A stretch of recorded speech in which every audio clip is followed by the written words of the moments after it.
Hey team, this video here is on the butterfly chest bar. I'm Kumi, this is Carlin, and we're from 64TS. Much like the same of our previous videos of the kipping pull-up and the butterfly pull-up, we have the prerequisites to strength, which we want you to do about 3 to 5 strict pull-ups. However, if you are still practicing these movements of butterfly or kipping, just make sure that you're still working on those strict pull-ups as well, just to develop the strength, the tendon health, and the safety of joints to handle the motions of these movements.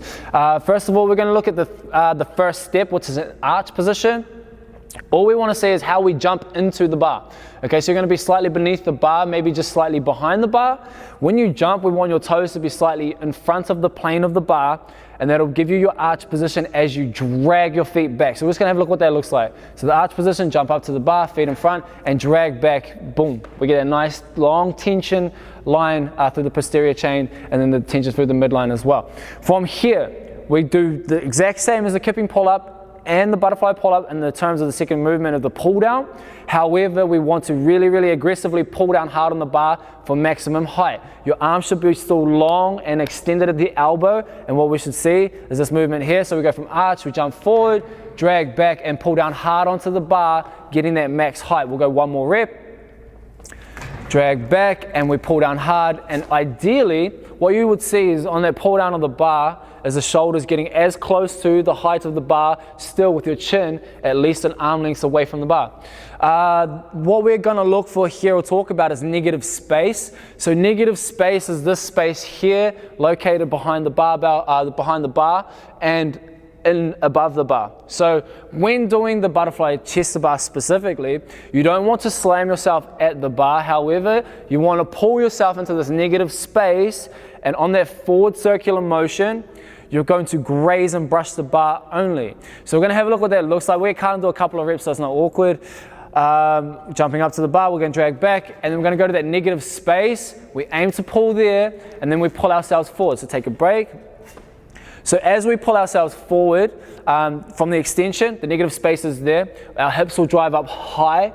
So imagine the height of the hips, or the direction of your force and velocity is upward rather than forward. If you go forward, you slam into the bar, you crash course down, your rhythm won't be there. However, if we go upward, we will just lightly graze the bar on the way down.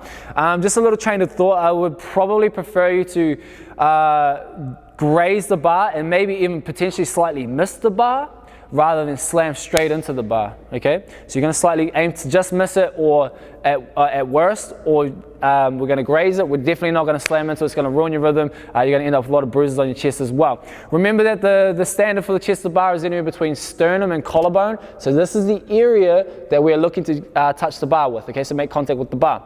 Again, the chest of the bar will be touched at the top, and then as you come down, make sure that their feet scoop forward as it pulls you back down into your cyclical rep. So we'll have a look what that looks like. Chest will touch the bar after going to negative space, hips through, and then we scoop, kick forward to grab our momentum to drag back and take a break. Cool. Now just on that last part, we're going to give you the drill to learn how to develop the coordination of where the feet should go and the timing of the upper body motion. Now remember that the butterfly is actually 2 different circles going in 2 different directions. The lower half is going backwards while the top half is going forward. Now it's a good way to think about it. The old rub the tummy, tap the head, and then switch. Tap the head, rub the tummy. Is that right words? Something like that. You get the picture. It's a coordination thing. So we're going to jump up onto a box. We're going to have one foot. Actually, we'll have a look at the top half first. So both feet on the box. And all we're going to do is drop to full extension of the arms and the elbow here. Notice that the hips are straight underneath the bar. We're going to pull down and around. And we're just going to make this nice little circular motion. So this is the forward circular motion of the upper body. So hip upwards. And then what we're going to do is we're going to hang this foot off the side of the box, and we're only going to do the bottom half. So hip down, and we're going to backwards pedal, scoop forward, knee will raise, and then come back down and go again. So it's like reverse pedaling on a bike, and now we can see that this motion here is a backward circle. Now, this is the really important part, is this backwards kick. So as he kicks forward, it will pull his upper body into a long extended position. This is a hollow position, okay? From here, the hips will extend forward as he pulls his elbows in, and then his foot will come back.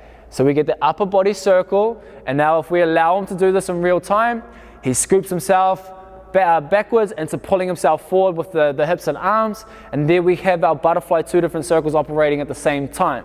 Okay, we put it all into action once more. We come off the bar, we go into let's say 3 chest bars, aiming to visualize the scoop and kick and the timing of kicking and pulling down. There we have it, the chest to bar. So the other drill that we want you to do is also like the butterfly pull-up, where we go 1 chest to bar plus 1 pull down, and just adding layers into that. 2 chest to bars, 1 pull down, 3 chest to bars, 1 pull down, and then by that point in time, you can probably set yourself up for maybe sets of 5. If they're not going so well, slow down, rewind, come to the drills, and like let's just add that layer by layer in one at a time. Don't make them yucky and ugly. Going slamming into the bar, dropping from the top is definitely not what we want to see. Just make sure it's a nice smooth rhythmic pattern on your chest to bar pull-ups. So signing off, that's the chest to bar butterfly pull-up video. If you have any questions, please fire them through to the comment section and we'll be sure to help you out.